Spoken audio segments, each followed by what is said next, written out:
तो साधारणतया यही प्रतीत होता है, उनके लिए प्रसिद्ध शब्द यही है कि वे मर्यादा पुरुषोत्तम है। और भगवान कृष्ण के लिए लीला पुरुषोत्तम शब्द का प्रयोग किया जाता है, किंतु वास्तविकता यही है कि भगवान श्री राम भी मर्यादा पुरुषोत्तम और लीला पुरुषोत्तम है,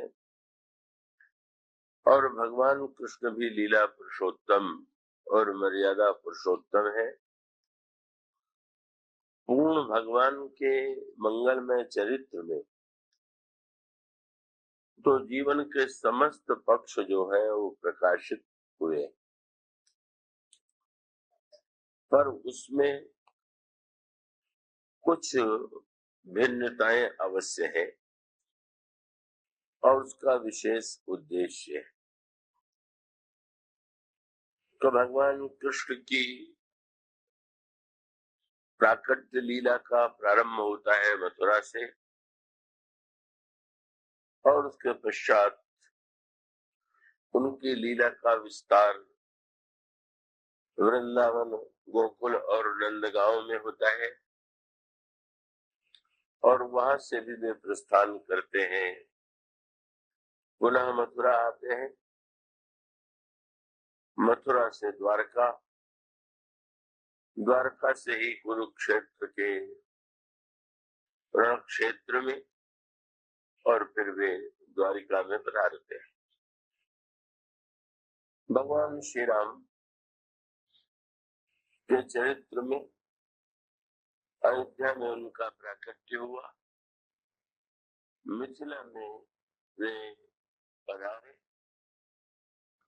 अयोध्या पुनः आए, वहां से चित्रकूट, चित्रकूट से दंडकारण्य, दंडकारण्य से लंका, और उसके पश्चात पुनः लौट करके अयोध्या, और वहां राम राज्य की स्थापना।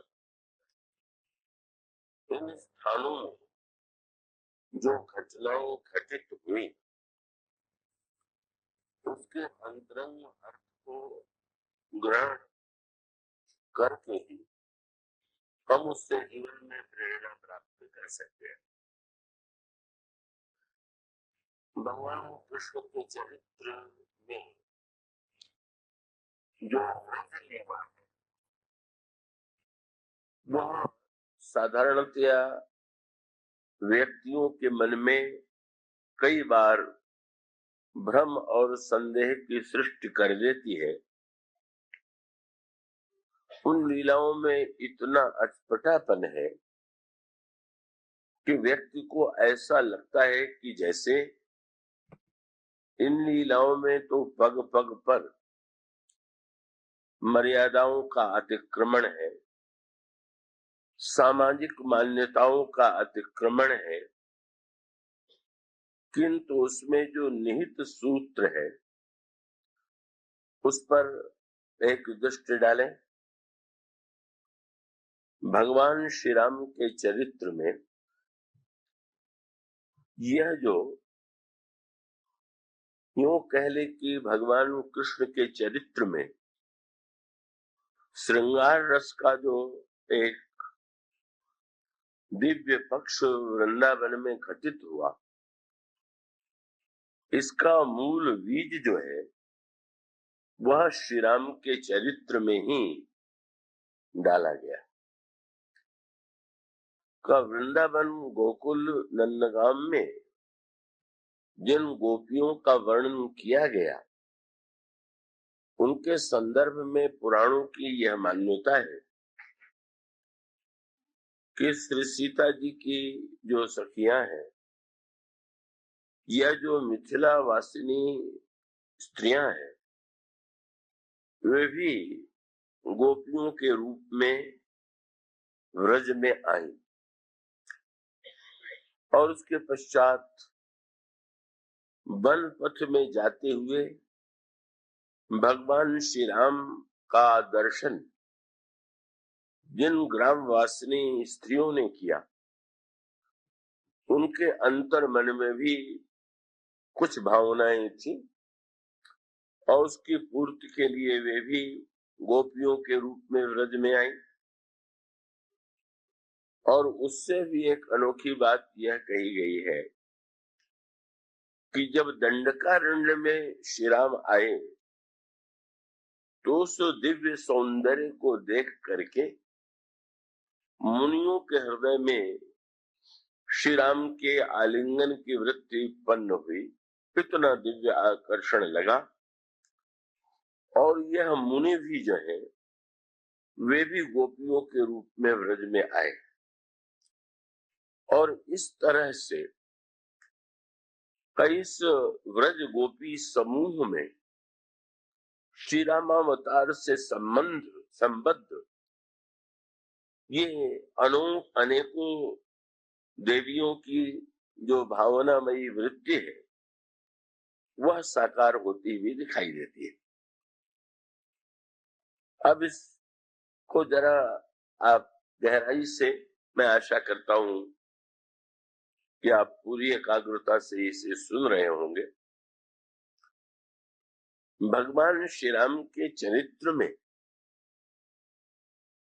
श्रृंगार रस न हो ऐसा नहीं है, मधुर रस न हो ऐसा नहीं है, किंतु वह मर्यादा के एक आवरण में आवेष्टित है।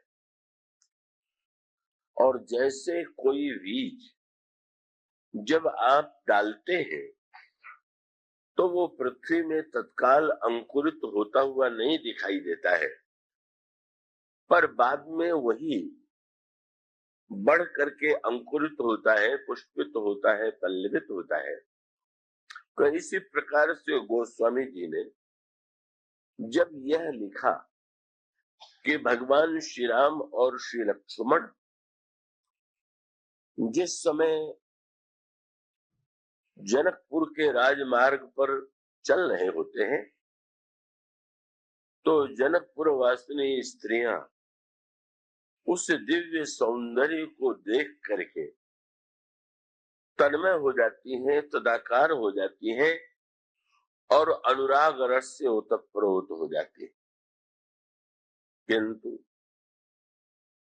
एक बड़े महत्व का प्रश्न है, ये सौंदर्य के प्रति या किसी के प्रति जो आकर्षण की वृत्ति है, क्या उसके मूल में काम है कि प्रेम? इसका अभिप्राय ये है कि जिनके अंतःकरण में काम की वृत्ति होती है, श्रृंगार की वृत्ति होती है, वे भी सौंदर्य की ओर आकृष्ट होते हैं। और जिनके हृदय में प्रेम है वे भी सौंदर्य के प्रति सम्मोहित दिखाई देते हैं। तो फिर अंतर कैसे किया जाए कि काम की वृत्ति क्या है और प्रेम की वृत्ति क्या है?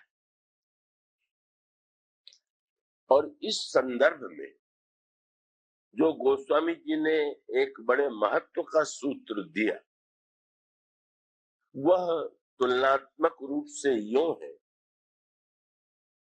कि जनकपुर वासिनी स्त्रियां जब श्री राम की सुंदरता को देखती हैं तो उनके अंतःकरण में किस वृत्ति का उदय होता है? या ग्रामवासिनी स्त्रियों ने जब श्री राम की सुंदरता को देखा तो उनके अंतःकरण में किस भाव की उत्पत्ति हुई? और ठीक इससे भिन्न जब लंका से शूर्पणखा आई तो उसके अंतःकरण में उस सौंदर्य को देख करके जो आकर्षण उत्पन्न हुआ, अगर बहिरंग दृष्टि से देखें तो उसमें समानता है, किंतु क्या ये जो मिथिला वासिनी स्त्रियां हैं, ग्राम वासिनियां हैं, और ये जो शूर्पणखा लंका नगर से आई हुई है, उसने भी श्री राम के सौंदर्य की सराहना की ग्रामवासिनी स्त्रियां भी कहती हैं, ज्योति भमन झरोखन लागी, निरखहि राम रूप अनुरागी, कहीं परस्पर वचन सप्रीति, सखी इन कोटि काम छवि जीती, सुर और असुर नाग मुनि माही, शोभा कहूं अस सुनिए नहीं। और यही भावना ग्रामवासिनी स्त्रियों की है। वे जब कहती हैं श्री राम की सुंदरता को देख करके, तो श्री सीता जी से कहती हैं, कोटि मनोज लजावनी हारे, सुमुख कहूं को आही तुम्हारे। करोड़ करोड़ कामदेवों को लज्जित करने वाले ये श्याम वर्ण के राजकुमार कौन है। और जब शूर्पणखा श्री राम के सौंदर्य को देख करके ये कहती है कि तुम्हारे समान सुंदर देखो खोज लोक त्यों माही, मम अनुरूप पुरुष जग नाही। और उसके बाद ये कहती है कि तुम्हारा संसार सौंदर्य में अद्वितीय है, तो उसमें कोई पार्थक्य है कि नहीं। इस संदर्भ में कल की एक बात ध्यान में आ गई। किन्हीं देवी ने, जिन्होंने वे कथा में तो नहीं आई है ऐसा लगता है, लेकिन अमृत प्रभात में जो कथा निकल रही है उसको उन्होंने पढ़ा, और उसमें गांधारी के प्रसंग में यह बात कही गई थी कि उनके त्याग में विवेक नहीं है, त्याग तो बहुत बड़ा है। तो उन्होंने जो पत्र लिखा वो तो उसे मैं मनोरंजक ही कहूंगा, और उसमें विलक्षणता ये है, उसमें शूर्पणखा का भी नाम सम्मिलित है, इसलिए इस प्रसंग में उनकी बात का स्मरण हो आया। एक तो उन्होंने प्रारंभ में ये कहा कि मैं मानती हूं कि वैदिक काल से लेकर के आज तक कोई नारी ऐसी हुई ही नहीं कि जिसमें कोई बुराई हो।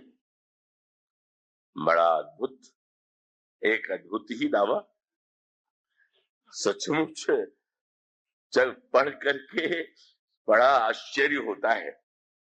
और उन्होंने उस संदर्भ में गांधारी के साथ साथ मंथरा की भी बड़ी प्रशंसा की, शूर्पणखा की भी बड़ी प्रशंसा किया, गांधारी की भी बड़ी प्रशंसा किया, और उसको उन्होंने पुरुष और नारी के संदर्भ से जोड़ दिया। उनका तात्पर्य यह है कि पुरुषों में तो दोष होते हैं, पर नारी तो सर्वथा दोष शून्य है।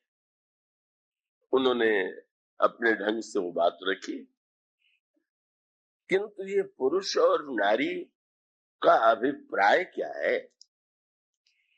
सृष्टि यदि गुण और दोषमयी है तो पुरुष भी गुण और दोष से जुड़ा हुआ है, और नारी भी गुण और दोष से जुड़ी हुई है। किंतु नारी के भी दो पक्ष हैं और पुरुष के भी दो पक्ष हैं। आप ब्रज लीला के संदर्भ में एक अनोखी बात पाएंगे।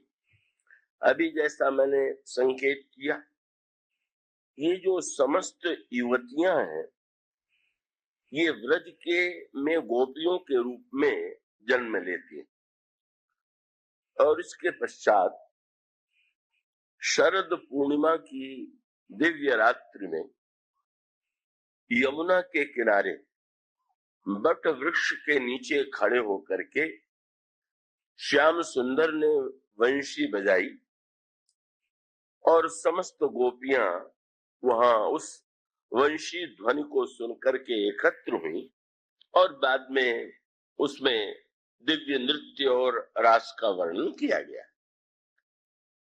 किंतु वहां एक बड़ी सांकेतिक भाषा का प्रयोग किया गया कि भगवान शंकर भी उस रास लीला में सम्मिलित होने के लिए आए, किंतु जब उन्होंने रास लीला में प्रवेश करने का संकल्प किया तो पहले उन्होंने नारी शरीर ग्रहण किया, गोपी बने और तब वे उस रासलीला में सम्मिलित हुए। वृंदावन में जो लोग गए होंगे वहां पर उन्होंने देखा होगा शंकर जी का एक मंदिर है जिसका नाम है गोपेश्वर महादेव। इसका सांकेतिक अभिप्राय यह है कि रासलीला में किसी पुरुष का प्रवेश नहीं है, मात्र नारियों को छोड़ करके स्त्रियां ही स्त्रियां। रामचरितमानस में भी ये जो पुष्पवाटिका का प्रसंग है उसमें भी आपको एक विशेष बात दिखाई देगी, और वह यह है कि वहां यद्यपि पात्र के रूप में दो पुरुष पात्र हैं, श्री राम और श्री लक्ष्मण, पर इन्हें छोड़ करके केवल श्री सीता जी की सखियां। अब इसका सांकेतिक अर्थ क्या है? शंकर जी गोपी बने, या जो जानते हैं वे जानते होंगे कि जो अनेक भावों से भगवान की आराधना की जाती है उसमें एक भाव गोपी भाव। इसका अर्थ जो है नारी और पुरुष को आप यदि केवल शरीर के संदर्भ की दृष्टि से सोचते हो तो आप उसका सही अर्थ नहीं ले पाए। नारी वृत्ति क्या है और पुरुष वृत्ति क्या है, और ये नारी वृत्ति ये बड़ी सांकेतिक भाषा है। उसमें ऐसे सूत्र हैं कि जो साधारणतया नहीं समझ पाता है। कहा जाता है कि भक्ति, ज्ञान और वैराग्य, तो उसमें आपने ध्यान दिया ज्ञान पुल्लिंग है, वैराग्य पुल्लिंग है, पर भक्ति स्त्रीलिंग है। और इसी प्रकार से भावना स्त्रीलिंग है, प्रीति स्त्रीलिंग है। पर उसके साथ साथ अब आप इस संदर्भ में दुर्गुण और जो श्रेष्ठ गुण हैं उन पर भी दृष्टि डालें। प्रारंभ में आप थोड़ा सजगता से सुनेंगे तो आप उसको पूरी तरह से ग्रहण कर सकेंगे। आपने देखा होगा कि ये जो दुर्गुणों का वर्णन है उसमें कुछ शब्द तो पुल्लिंग है और कुछ शब्द स्त्रीलिंग है। तो जैसे काम, क्रोध, लोभ, मद, मोह, मत्सर, ये पुरुष संज्ञक दुर्गुण है, और आसक्ति, ममता, माया, यह स्त्रीलिंग से जुड़े हुए शब्द हैं। उसको हम विस्तार न करके केवल इतना आपके सामने बतावें कि इसका अभिप्राय यह है कि माया भी नारी और भक्ति भी नारी। तो मानो नारी के दो रूप हैं, और उसका अभिप्राय यह है कि नारी जब माया का रूप ग्रहण करती है तब वह आसक्ति, ममता, इनकी दिशा में और अधिकार की वृत्ति, ईर्षा, ये नारी वृत्ति है, ईर्षा, ममता और आसक्ति। तो जब ईर्षा, ममता और यह आसक्ति की वृत्ति है तो ये नारी वृत्ति का दुर्बल पक्ष है। और दूसरी ओर यह जो भक्ति भावना है यह भी नारी वृत्ति है। और इसको सरल शब्दों में कहें तो यूं कहें कि भाई अगर ईर्षा की वृत्ति है, अगर माया की वृत्ति है तो उसके मूल में स्वाभाविक है का यहाँ पर भी स्त्रियों के पक्ष की ही महिमा है। आपने सुन ही लिया कि ये दुर्गुणों में भी अधिक संख्या पुल्लिंग शब्दों की है, स्त्रीलिंग शब्द तो बहुत थोड़े, किंतु वो बड़े जीवन के वास्तविक संदर्भ से जुड़े हुए। नारी सृष्टि का विस्तार करती है पुत्र को जन्म देती है, और जब किसी वस्तु का कोई निर्माण करता है तो उसकी ममता होती है, और उसमें स्वाभाविक रूप से ईर्ष्या की वृत्ति भी बड़ी प्रबल होती है। का यह वृत्ति भी स्वाभाविक होती है, और इसी प्रकार से जो उसका अपना निर्माण है उसमें आसक्ति की वृत्ति भी प्रबल होती है। तो जब नारी में ईर्ष्या, जब नारी में आसक्ति और ममता की वृत्ति होगी, तो स्वभावतः वो संघर्ष का और अनर्थ का कारण बनेगी। किंतु जब भक्ति के रूप में नारी का वर्णन करते हैं तो उसका अभिप्राय ये है, ये व्रज गोपियां नारी है, तो शूर्पणखा भी है। मैं उनको उसमें भी दिव्य गुण देखे हैं, तो वो दिव्य गुण वो स्वभावतः उनके मस्तिष्क में नारी के प्रति इतना आग्रह है। पर उसको हम सरल शब्दों में कहें कि जब हमारे मन में अभिमान की, अधिकार की वृत्ति होती है, तो हम शरीर से भले ही कुछ हो, ये हमारे अंतःकरण में अगर नारी में भी ये वृत्ति है तो वो पुरुष वृत्ति की है, और पुरुष वृत्ति में भी अगर समर्पण है, भक्ति भावना है, तो नारी वृत्ति है, शरीर से नहीं। हम यह देखें कि हमारे अंतःकरण की वृत्ति क्या है, और इस वृत्ति का अभिप्राय बस उसका सूत्र वही है। शूर्पणखा जब आती है तो वो लंका से आती है। शूर्पणखा देह नगर से आई हुई है, और देह नगर की नारी ने जब श्री राम की सुंदरता को देखा, लक्ष्मण की सुंदरता को देखा, तो वो भी उसी प्रकार से सम्मोहित तो दिखाई दे रही है जैसे जनकपुर वासिनी स्त्रियां ग्रामवासिनियां या आदि हैं।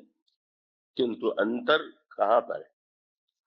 अंतर यही है कि वो जो शूर्पणखा की वृत्ति है वो अधिकार की वृत्ति है, ईर्ष्या की वृत्ति है, मात्सर्य की वृत्ति है। और इसीलिए गोस्वामी जी ने लिखा कि जब वह आती है जहां पर भगवान राम और श्री सीता जी बैठे हुए हैं, लक्ष्मण जी वहां से कुछ दूरी पर हैं, और उसमें शूर्पणखा जब श्री राम के पास आई तो आते हुए उसने, वह तो भीतर से कुरूप है, राक्षसी है, और ऊपर से अपने आप को उसने सुंदर बनाया। वो स्वामी जी ने लिखा, सुपनखा रावण की बहिनी, दुष्ट हृदय दारुण जस अहिनी, पंचवटी सो गई एक बारा, देख विकल भई जुगल कुमारा। रावण मोह है, और यह शूर्पणखा जो है रावण की ही बहन है। दोनों जो है, यह जो वृत्ति है मोह और वासना, रावण मूर्तिमान मोह है और शूर्पणखा मूर्तिमती वासना है, ये दोनों एक दूसरे से जुड़े हुए हैं। पर वो जो वासना जब किसी में सुंदरता देखती है तो उसकी वृत्ति क्या होती है? तो बस उसकी वृत्ति तो जो उसके मुंह से भी प्रकट हुआ, उसने कहा, मम अनुरूप पुरुष जग नाही, देखूं खोज लोक त्यू माही, ताते अब लग रहूं कुमारी। मैंने सारे संसार में ढूंढ करके देखा, पर मेरे समान कोई सुंदर नहीं दिखाई पड़ा, पर तुम मुझे संसार में सर्वश्रेष्ठ सुंदर प्रतीत हुए। किंतु जब शूर्पणखा यह कह रही थी तब भी उसकी जो वृत्ति थी उसके वाक्य में प्रकट हो गई। क्या? उसको यह विश्वास था कि मेरी सुंदरता को देख करके विवाह का प्रस्ताव तो स्वीकार कर ही लेंगे, इसमें उसको संदेह नहीं था। पर उसको एक चिंता हो गई कि विवाह का प्रस्ताव लेकर के मैं आई हुई हूं, तो बाद में अगर हमारा कभी झगड़ा होगा, वो तो योजना पहले से झगड़े की कल्पना से ही तो होगा, जहां अधिकार और ईर्ष्या की वृत्ति होगी वहां तो संघर्ष झगड़ा हुए बिना रह ही नहीं सकता। और तब उसको लगा, होता है, सुंदरता के आकर्षण से अनेक विवाह हो जाते हैं, पर उसके पश्चात फिर तू मैं प्रारंभ हो जाती है। शूर्पणखा को लगा कि शायद कभी अगर मुझमें और राजकुमार में विवाद हुआ तो ये कहे बिना नहीं रहेंगे कि मैंने तुमसे थोड़ी विवाह का प्रस्ताव किया था, तुम ही तो दौड़ी हुई मेरे पास आई थी। उसने तो राम से भी उसी भाषा की कल्पना की जिसके बोलने की अभ्यस्त लंका वाले थे। इसलिए उसने कहा, अभी से मैं स्पष्ट कर दूं कि कहीं राम ये दावा न करे। और तब उसने शब्द क्या जोड़ करके कहा कि सर्वश्रेष्ठ सुंदरी तो विश्व की मैं ही हूं, और तुम सुंदर तो हो, पर एक बात ध्यान रखना कि ताते अब लगी रहूं कुमारी, मन माना कछु तुम ही निहारी। तुम भी मेरी बराबरी के सुंदर तो नहीं हो, पर कुछ मन मुझे, जब तुम्हारे समान कोई और है ही नहीं, तो मानो पहले ही बता दिया कि मैंने कृपा करके ही मैं तुमसे विवाह का प्रस्ताव कर रही हूं। ये मेरी उदारता है। ये न समझ लेना कि ये कोई मैं ऐसी नारी हूं कि जो बड़ी व्यग्र हो रही हूं तुम्हें पाने के लिए। और स्पष्ट कह दिया, लगता है कि ब्रह्मा ने हम दोनों का जब निर्माण किया होगा तो तुम सम पुरुष न मो सम नारी, यह संयोग विधि रचा विचारी।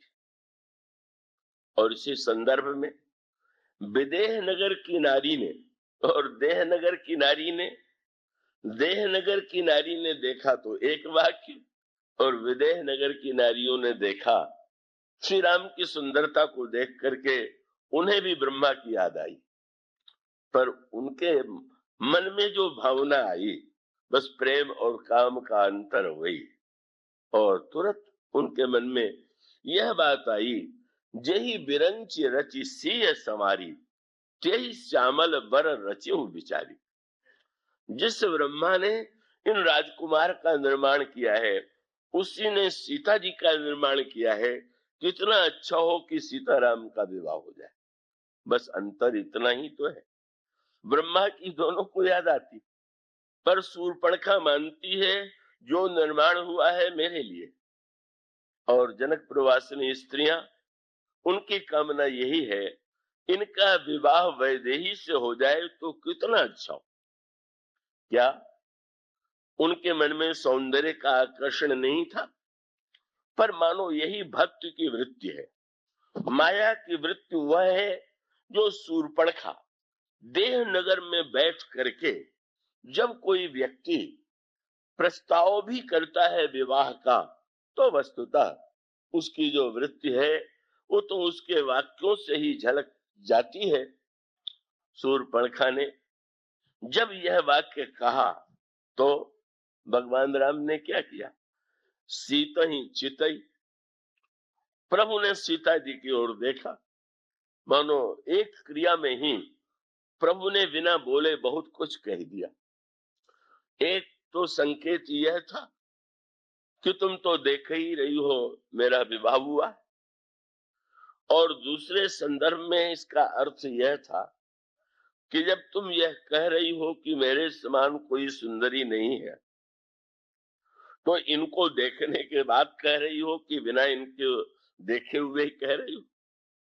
और तीसरा संकेत यह था कि आज तक तो जिसने मुझे पाया है मुझसे नाता जोड़ने का एक ही उपाय, और उपाय क्या है? उपाय भगवान राम सबरी जी से कह देते हैं, कह रघुपति सुनु भामिनी बाता, मानव एक भगति करना था। भगवान से नाता जोड़ना हो तो और किसी गुण के द्वारा नहीं, भगवान से नाता जब जुड़ेगा तो भक्ति के नाते से। श्री सीता जी हैं साक्षात मूर्तिमती भक्ति। मानो प्रभु का संकेत यह था कि आज तक जिसने मुझे पाया भक्त के द्वारा पाया, जिसका नाता मैंने स्वीकार किया भक्त के नाते से ही स्वीकार किया। ये न समझिएगा कि जनकपुर वासिनी स्त्रियां नाता नहीं जोड़ना चाहती थी।